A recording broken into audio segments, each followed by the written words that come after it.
Sebelumnya, Assalamualaikum warahmatullahi wabarakatuh. Kami dari kelompok 3 yang beranggotakan, yang pertama ada Muhammad Ihsan Asrowi, yang kedua ada Diska Rahel, yang ketiga ada saya sendiri Muhammad Naufal, yang keempat ada Muhammad Hanif Mustafa.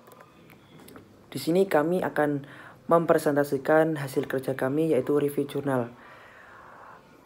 Yang pertama ada jurnal nasional dengan judul Pengaruh Model Pembelajaran Berbasis Masalah dan Inquiry Terbimbing Terhadap Prestasi Belajar dan Kreativitas Siswa pada Materi Larutan Penyangga di SMAN 2 Sukoharjo. Untuk penulis jurnal tersebut Kiki Evi, dan yang kedua ada Sukarjo, yang ketiga ada Sulistyo Saputro.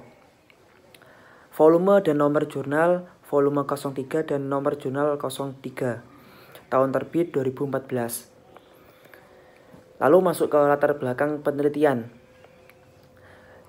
Baik, di sini latar belakang penelitian dilakukan untuk menanamkan pengaruh model pembelajaran berbasis masalah menggunakan metode eksperimen dan inquiry terbimbing terhadap prestasi belajar siswa pada materi larutan penyangga di SMAN 2 Sukoharjo. Model pembelajaran yang digunakan dalam penelitian ini merupakan topik yang penting dalam bidang pendidikan karena memiliki dampak yang signifikan terhadap hasil pembelajaran. Pada penelitian sebelumnya telah menunjukkan bahwa metode pembelajaran berbasis masalah ini dapat meningkatkan prestasi belajar dalam berbagai mata pelajaran. Namun, masih perlu dilakukan penelitian lebih lanjut untuk menanamkan pengaruh metode pembelajaran yang demikian pada materi yang spesifik seperti larutan penyangga. Dengan demikian, penelitian ini diharapkan untuk memberikan kontribusi dalam mengembangkan model pembelajaran yang efektif dalam meningkatkan prestasi belajar siswa di masa depan. Selanjutnya akan dijelaskan teman saya. Baik, saya akan melanjutkan mereview jurnal yang pertama. Di sini saya akan menyampaikan tujuan penelitian ini. Jadi, penelitian ini memiliki tujuan untuk menyebarkan pengaruh model pembelajaran berbasis masalah menggunakan metode eksperimen dan inquiry terbimbing terhadap prestasi belajar siswa pada materi larutan penyangga di SMAN 2 Sukoharjo. Penelitian ini juga bertujuan untuk mengetahui pengaruh kreativitas siswa terhadap prestasi belajar, serta interaksi antara model pembelajaran dan tingkat kreativitas siswa terhadap prestasi belajar siswa. Kemudian, subjek penelitian. Pada jurnal ini menggunakan subjek penelitian itu adalah siswa kelas 11 IPA di SMAN 2 Sukoharjo pada tahun 2013-2014. Kemudian jurnal ini menggunakan metode penelitian, yaitu metode yang dilaksanakan menggunakan metode eksperimen dengan desain faktorial 2x2. Sampel penelitian ini adalah siswa SMA Negeri 2 Sukoharjo tahun ajaran 2013-2014 yang diambil secara klaster random sampling. Teknik pengumpulan data meliputi tes verbal untuk kreativitas, tes objektif untuk prestasi belajar kognitif, angket untuk prestasi belajar efektif, dan observasi untuk prestasi belajar psikomotor. Kemudian hasil penelitian. Pada hasil penelitian pada jurnal ini menunjukkan bahwa metode inquiry terbimbing lebih efektif daripada metode eksperimen dalam meningkatkan prestasi belajar kognitif siswa pada materi larutan penyangga di SMAN 2 Sukoharjo.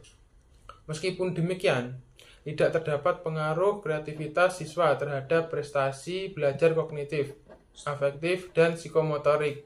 Tidak ditemukan interaksi signifikan antara metode pembelajaran dan tingkat kreativitas siswa terhadap prestasi belajar. Untuk yang terakhir yaitu kelebihan dan kekurangan jurnal. Kelebihan jurnal adalah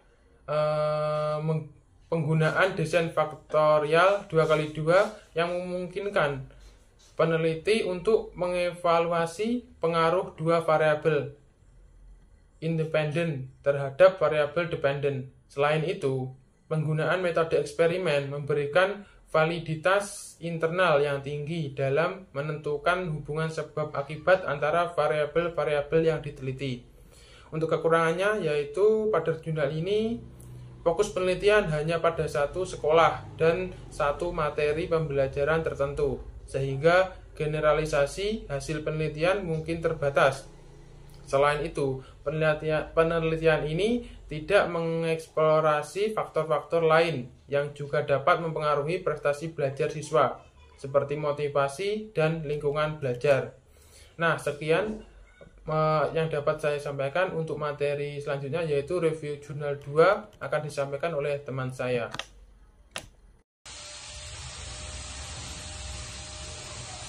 Halo teman-teman, selanjutnya yaitu review jurnal internasional dari kami. Jurnal internasional dari kami menemukan dengan judul Experience with Waste Type 1 Error Control a Focus on 2N2 Design. Jurnal ini dari Association for Psychological Science atau biasa disebut APS. Penulis dari jurnal ini yaitu Andrew Frame. Jurnal ini dari volume 4 nomor 2 tahun 2021. Latar belakang dari jurnal ini yaitu mengenai kecenderungan peneliti untuk tidak menyesuaikan beberapa perbandingan dalam analisis statistik karena ingin menemukan signifikansi statistik tanpa mengurangi kekuatan statistik pengujian mereka. Hal ini juga terkait dengan ketegangan antara keinginan peneliti untuk menerbitkan makalah secara cepat dan keinginan untuk meminimalkan jumlah temuan signifikan namun palsu dalam literatur. Slide selanjutnya yaitu mengenai tujuan penelitian. Dari tujuan dari penelitian jurnal ini yaitu membahas dan merekomendasikan metode pengendalian tingkat kesalahan tipe 1 yang efektif dalam desain 2x2, serta untuk memberikan wawasan mendalam tentang prosedur perbandingan rata-rata berpasangan dan referensi yang relevan dalam statistik terapan modern. Penelitian juga bertujuan untuk mengevaluasi kekuatan pertes dari beberapa metode pengujian, mempertimbangkan pelanggaran asumsi seperti varians yang tidak sama atau ketidaknormalan, serta memberikan rekomendasi untuk penyesuaian interval kepercayaan guna mendapatkan informasi yang lebih akurat tentang ukuran dan efek. Slide selanjutnya akan dijelaskan oleh teman saya. Terima kasih. Baik, selanjutnya saya akan melanjutkan materi presentasi dari teman saya. Subjek penelitian dalam jurnal ini adalah menggunakan metode pengendalian tingkat kesalahan tipe 1 dalam desain 2x2. Metode penelitian dari jurnal ini adalah penelitian tersebut menggunakan metode pengendalian tingkat kesalahan tipe 1 dalam desain 2x2. Adapun hasil penelitian dari jurnal ini adalah hasil penelitian tersebut menunjukkan bahwa beberapa metode pengujian seperti Hayter-Fisher dan Tukey-Kramer memiliki kekuatan pertes yang lebih baik daripada yang lain dalam desain 2x2 antar subjek dengan 6 efek minat sederhana. Pelanggaran asumsi seperti varian yang tidak sama atau ketidaknormalan distribusi dapat mempengaruhi hasil pengujian. Penyesuaian interval kepercayaan juga disarankan untuk mendapatkan informasi yang lebih akurat tentang ukuran efek. Metode AP menggunakan simulasi untuk menemukan penyesuaian optimal dengan perlindungan dengan hasil menunjukkan bahwa metode AC dan sidak Fisher efektif dalam mengendalikan tingkat kesalahan tipe 1.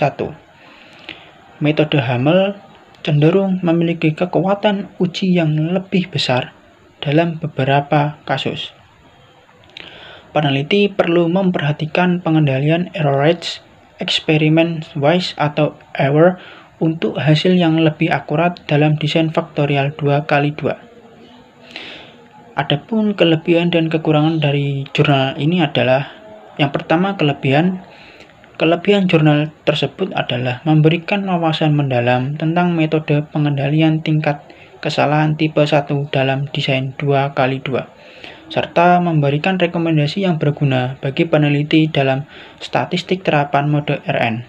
Namun, kekurangan jurnal tersebut mungkin terletak pada fokus yang terbatas pada desain 2x2 dan tidak mencakup variasi desain lainnya, serta mungkin kurangnya generalisasi temuan untuk konteks penelitian yang lebih luas.